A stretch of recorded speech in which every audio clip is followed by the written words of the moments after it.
नमस्कार। SPT news पर आपका स्वागत है। पेश है 7 अगस्त गुरुवार दोपहर 1:15 राजस्थान की बड़ी खबरें। सबसे पहले एक नजर डालते हैं आज की हेडलाइंस पर। मुझे भारी कीमत चुकानी पड़ेगी लेकिन मैं तैयार हूं, पीएम मोदी।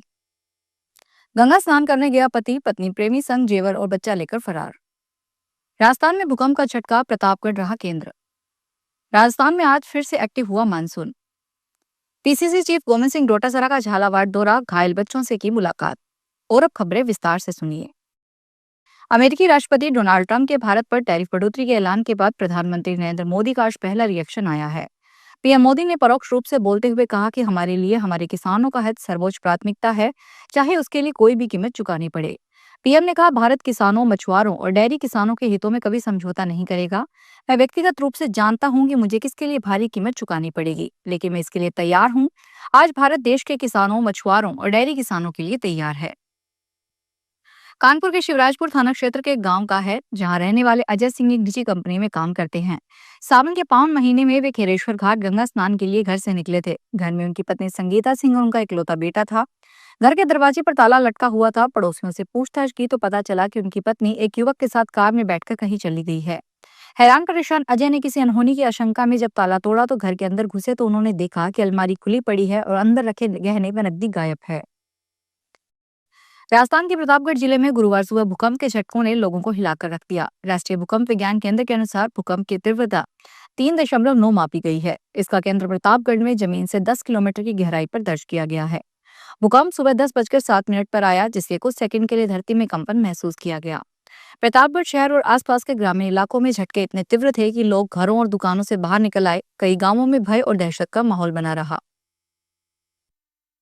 मौसम विभाग का कहना है कि 7 अगस्त गुरुवार से एक नया सिस्टम सक्रिय होने जा रहा है, जिसके चलते पूर्वी राजस्थान के कुछ हिस्सों में बारिश का दौर एक बार फिर से शुरू हो सकता है।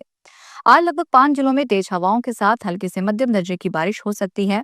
मौसम विभाग के मुताबिक पश्चिमी राजस्थान की बात करें तो यहाँ के बीकानेर और जोधपुर संभाग के ज्यादातर हिस्सों में मौसम शुष्क बना रह सकता है। वहीं 8 अगस्त से अलग अलग जगह पर तेज मेघ गर्जन के साथ हल्की से मध्यम दर्जे की बारिश हो सकती है। पीसीसी चीफ गोविंद सिंह डोटासरा 2 दिवसीय झालावाड़ दौरे पर हैं। वे देर शाम को झालावाड़ पहुंचे थे। डोटासरा आज सुबह झालावाड़ के जिला अस्पताल पहुंचे और स्कूल हादसे के घायल बच्चों से मुलाकात की और उनकी कुशलक्षेम पूछी। डोटासरा ने उनके परिजनों से भी बात की।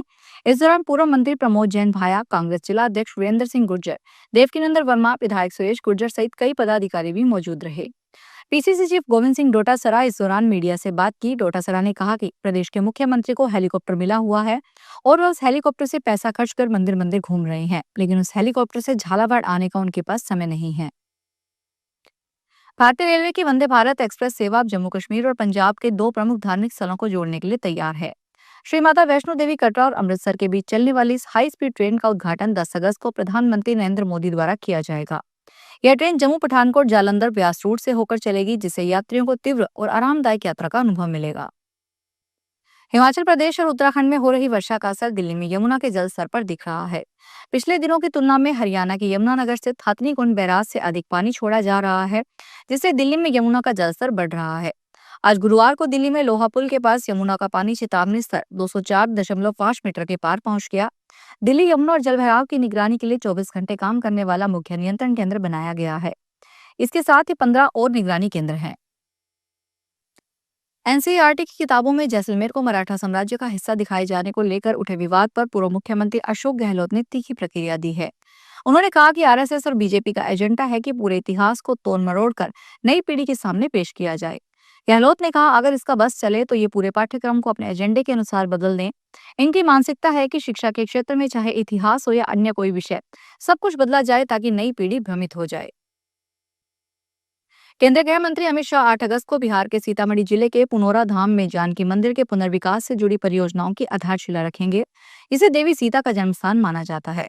अधिकारियों ने बताया कि 882.87 करोड़ रुपए से अधिक की लागत वाली इस परियोजना के शिलान्यास समारोह में बिहार के मुख्यमंत्री नीतीश कुमार, कई केंद्रीय मंत्री और अन्य गणमान्य व्यक्ति भी शामिल होंगे। हरियाणा के 5 जेलों में 23 मोबाइल मिले हैं। इसको लेकर जेल प्रशासन में हड़कंप मचा हुआ है। डीजी जेल आलोक राय ने इस मामले की जांच के लिए एसआईटी का गठन किया है। हालांकि उन्होंने मोबाइल की जांच के लिए स्टेट क्राइम ब्रांच से आग्रह करने का आग्रह किया है। इस मामले में स्थानीय पुलिस की ओर से 21 एफआईआर दर्ज की गई है, जिसकी जांच अब स्टेट क्राइम ब्रांच की एसआईटी करेगी। सूत्रों की माने तो स्थानीय पुलिस की जांच प्रक्रिया सही नहीं होने से जेल विभाग ने क्राइम ब्रांच से जांच करवाने का फैसला लिया है। राजस्थान सरकार ने राज्य भर में बड़ा प्रशासनिक फेरबदल करते हुए 266 से अधिक तहसीलदारों और नायब तहसीलदारों के तबादले किए हैं। राजस्व विभाग ने बुधवार देर रात तबादला सूची जारी की है, जिससे नियमित प्रशासनिक प्रक्रिया के तहत इन अधिकारियों को नई जगहों पर तैनात किया गया है। इन तबादलों के पीछे चुनावी तैयारियों और जनता से बेहतर संवाद स्थापित करने की मंशा भी मानी जा रही है।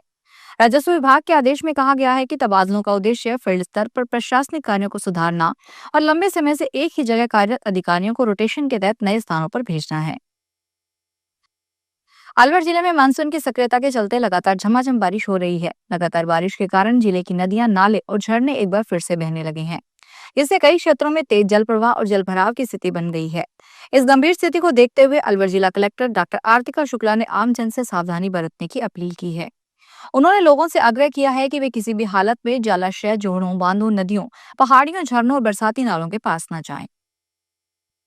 केंद्र सरकार ने एक बड़ा फैसला लेते हुए हरियाणा राज्य में लागू पिछड़ा वर्ग अधिनियम 2016 को संघ शासित क्षेत्र चंडीगढ़ में भी लागू कर दिया है। यह अधिनियम अब यहाँ की सेवाओं और शैक्षणिक संस्थाओं में अन्य पिछड़ा वर्ग को 27% आरक्षण की गारंटी देगा। यह अधिसूचना 5 अगस्त से प्रभावी हो गई है। यह अधिनियम हरियाणा सरकार द्वारा 2016 में पारित किया गया था।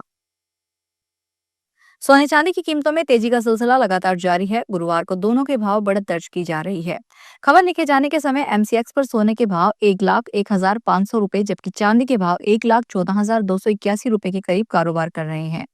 अंतर्राष्ट्रीय बाजार में सोने चांदी के वायदा कारोबार में तेजी देखने को मिल रही है।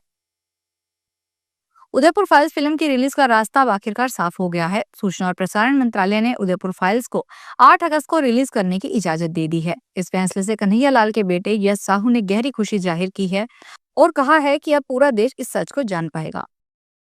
फिलहाल इस बुलेटिन में इतना ही, फिर हाजिर होंगे बड़ी खबरों के साथ।